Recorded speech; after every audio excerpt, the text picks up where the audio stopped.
भाजपा प्रदेश media प्रभारी करण नंदा ने जिला अंबेडकर सम्मान सम्मेलन को संबोधित करते हुए कहा कि साथियों, कांग्रेस ने हमारे पवित्र संविधान को सत्ता हासिल करने का एक हथियार बना दिया था। जब जब कांग्रेस को सत्ता का संकट दिखा, उन्होंने संविधान को कुचल दिया। कांग्रेस ने आपातकाल में संविधान की स्पिरिट को कुचला ताकि जैसे तैसे सत्ता बनी रहे। संविधान की भावना है कि सबके लिए एक जैसी नागरिक संहिता हो, जिसमें मैं कहता हूं सेकुलर सिविल कोड, लेकिन कांग्रेस ने इसे कभी लागू नहीं किया। उत्तराखंड में भाजपा सरकार आने के बाद सेकुलर सिविल कोड यानी समान नागरिकता संहिता ये लागू हुई एवं डंके की चोट पर लागू हुई।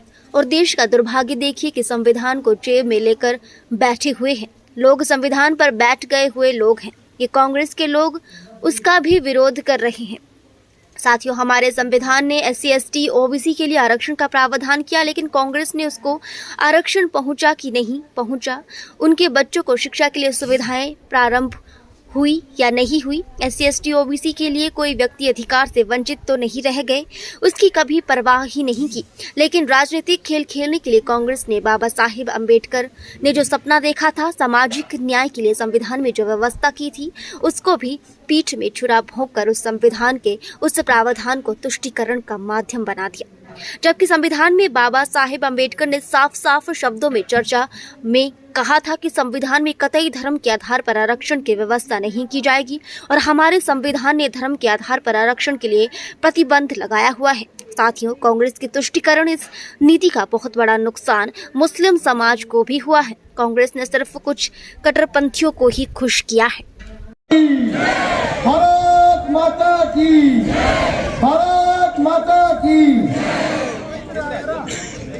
आज इस सभागार में उपस्थित हमारे बीच मुख्य वक्ता के रूप में जो आज आपकी बात भी रखने वाले हैं और इनकी बात सुनने भी वाले हैं, हमारे पूर्व मुख्यमंत्री, हमारे पूर्व प्रदेश अध्यक्ष नेता प्रतिपक्ष श्री जयराम ठाकुर जी, मेरे बड़े भाई, जब पार्टी के महामंत्री थे हमने उनके सानिध्य में काम सीखा। त्रिलोक जम्वाल जी अब विधायक है, विधायक JR कटवाल जी, जिला अध्यक्ष किशनलाल चंदेल जी, बिलीराम टेगोर जी, सोहन सिंह कटवाल जी, विमला देवी जी, मान सिंह दिमान जी, शैलजा शर्मा जी, राम प्रकाश जी, दिनेश चंदेल जी, अमरनाथ जी और सम्मानित मंच और सभी जिनका मैं नाम नहीं ले पाया उनसे मैं क्षमा प्रार्थी हूँ। आज का जो विषय है जो पार्टी ने भेजा है, जैसे कि आपने देखा होगा कि भीमराव अंबेडकर जी के सम्मान समारोह में पूरे भारतवर्ष में कार्यक्रम चल रहे हैं और इसी उपलक्ष्य में प्रदेश में भी विभिन्न कार्यक्रमों का आयोजन किया जा रहा है। इसी कड़ी में आज जिला बिलासपुर का ये कार्यक्रम है और जिला बिलासपुर में हम अंबेडकर जी को श्रद्धांजलि भी देते हैं और साथ में उनके बनाए संविधान को नमन भी करते हैं। सभी वक्ताओं ने मेरे से पूर्व जो है वो सारे जो है बिंदु लगभग रख लिए हैं और आने वाले सत्र में जयराम ठाकुर जी भी आपके साथ ये बिंदु रख लेंगे। मैं सिर्फ इतना कहना चाहता हूं, कम शब्दों में मैं अपना विषय लेना चाहूंगा क्योंकि मुख्य वक्ता के रूप में जयराम जी को आप सुनने आए हैं कि कांग्रेस ने हमेशा हमारे पवित्र संविधान को सत्ता हासिल करने हेतु इस्तेमाल किया है और उन्होंने इस संविधान को एक हथियार बना लिया था जब इन्होंने सत्ता बचाने का प्रयास करना था। तो जब जब आप कुल देखेंगे तो जब भी कांग्रेस की सरकार सत्ता से संकट की ओर बढ़ी तो उन्होंने संविधान का दुरुपयोग करते हुए, संविधान को कुचलते हुए अपनी सरकार को बचाने का प्रयास किया। यह कांग्रेस का असली चेहरा है। आप ध्यान में रखें, आपको भटकाने की पूरी कोशिश की जाएगी, पर आप पूछिए कि संविधान में अगर संशोधन किए तो सबसे अधिक संशोधन किसने किए? संविधान में कुल संशोधन जो है वो 106 हुए, 106 और उसमें से 75 तो केवल कांग्रेस पार्टी ने ही करे, 75। और अटल बिहारी वाजपेयी जी की सरकार जब सत्ता में आई तो उन्होंने 14 करे और मोदी जी ने 8 करे, और उन्होंने सत्ता गिराने के लिए जो है वो संशोधन किए, लोगों की आवाज को रोकने के लिए संशोधन किए। आप में से बहुत लोग बैठे हैं जिन्होंने आपातकाल इमरजेंसी 1975 का देखा है, 2-2 साल जेल भी दी, मीसा का कानून देखा, जब आप जेल में रहे उस समय को भी देखा होगा। उस संविधान के अंदर संशोधन करके उन्होंने आपातकाल लगाई, वो भी रातों रात। और वो कांग्रेस सरकार जो है आज पूरे देश भर में अंबेडकर जी के हितैषी बने हैं। संविधान की पुस्तक लेकर, एक लाल किताब लेकर जगह जगह जाके ढंढोरा पीट रहे हैं कि हम जो है संविधान के पुजारी हैं, हम उसके जो है प्रेमी हैं। ऐसा नहीं है, ये तो छल कपट और झूठ बोलने वाली पार्टी है। आप आज चले जाइए, अपने आंकड़ों से भी झूठ बोल देंगे। और जो संशोधन जो है मोदी सरकार जी ने करे, वो किस लिए करे? महिलाओं को 33% आरक्षण देने के लिए किए। और आप यहाँ बैठे हैं, बड़ी जल्द आप विधानसभा में भी होंगे, यही 33% जो आरक्षण लगेगा और इसमें जो है शक्ति बढ़ाएगी। यही सपना जो है अम्बेडकर जी का था। जब आपातकाल में इन्होंने संविधान में संशोधन किया तो इन्होंने तो संशोधन जो करके संविधान की स्पिरिट जो है, आत्मा है, उसी को ही कुचल दिया।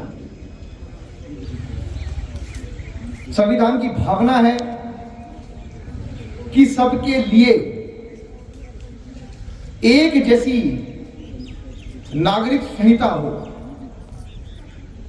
जिसको हम कहना चाहेंगे सेक्युलर सिविल कोड। हम बात करते हैं सेक्युलर सिविल कोड की, CAA की। हम समान कानून मांग रहे हैं कि एक व्यक्ति को अगर किसी ने दोषी ठहराया है, किसी कोर्ट ने दोषी ठहराया है, तो उसको वही सजा मिले। और हिंदुस्तान के अंदर, भारतवर्ष की भूमि के अंदर जो व्यक्ति रहता है तो उसी को वही सजा मिले। तो CAA को हम बढ़ावा दे रहे हैं और इसी के लिए संशोधन किया।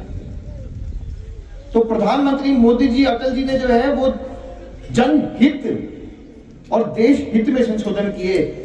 और इन्होंने तो अनुच्छेद 356 है एक, उसका प्रयोग करके 88 बार जो है प्रदेशों की सरकारें गिरा दी, केवल मात्र कांग्रेस ने अपनी सरकार बचाने के लिए।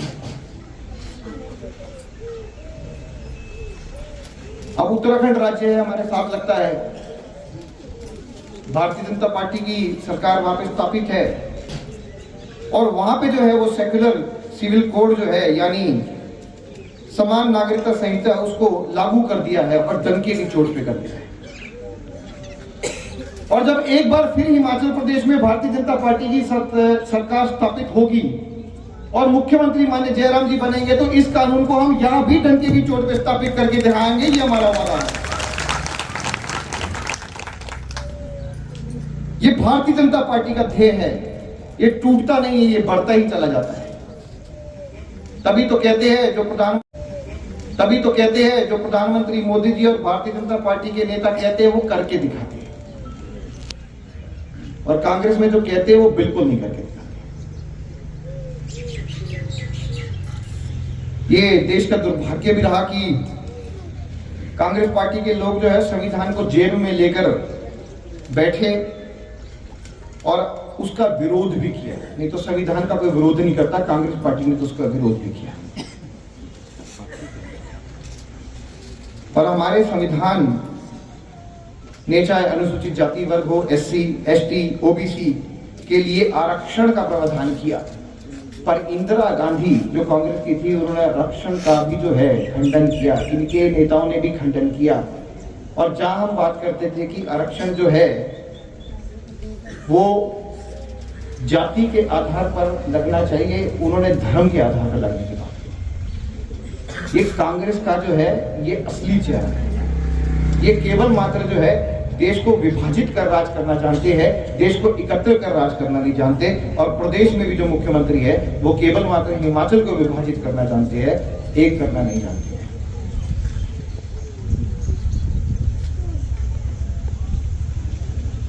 लेकिन राजनीतिक खेल जो है लगातार कांग्रेस खेलती रही। और बाबा साहेब अम्बेडकर जी के सपने को जो है उन्होंने पीठ पे छुरा भोग दिया। और संविधान के अंदर ऐसे प्रावधान करे जिसमें तुष्टीकरण की राजनीति सामने आई, ऐसा कभी भीमराव अम्बेडकर जी ने चाहा ही नहीं था। अभी आपने समाचार पत्रों के माध्यम से पढ़ा होगा कि कर्नाटका राज्य है, कर्नाटका राज्य में कांग्रेस की सरकार ने जो है वो टेंडर में भी जो है वो कोटा लगा दिया और आरक्षण कर दिया कि SC ST OBC के आधार पर उन्होंने उसमें कोटा लगा दिया कि टेंडर भी कोटे पे मिलेंगे। इस प्रकार जो है कर्नाटका में जो है ये जो वामपंथी विचारधारा है इस प्रकार काम करती है। जबकि संविधान में बाबा भीमराव अम्बेडकर जी ने जो है वो साफ साफ शब्दों में चर्चा में अपने कहा था कि संविधान में कोई धर्म के आधार पर आरक्षण की व्यवस्था नहीं होगी। संविधान में धर्म के आधार पर आरक्षण के लिए प्रावधान नहीं होगा। तो कुल मिलाकर जो मेरा विषय यही है, बाकी विषय जो है वो जयराम जी रखेंगे आपके सामने। पर कांग्रेस पार्टी के नेताओं पे भरोसा नहीं करना। ये छल कपट कर आपको भुलवा कर सच्चाई से छुपा कर ये केवल मात्र वोट हड़पने का प्रयास करते हैं और इस बार तो इनको वोट भी नहीं मिलेंगे, ये हमारा दावा है। बाकी विस्तृत रूप में विषय आपके सामने मुख्य वक्ता रखेंगे। मैं अपनी वाणी को यहीं विराम देना चाहूंगा।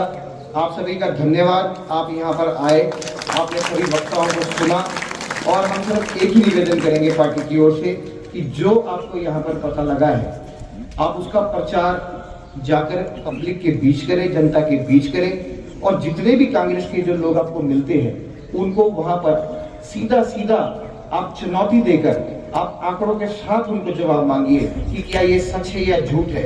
उनके पास जवाब नहीं होगा। आप सभी का धन्यवाद।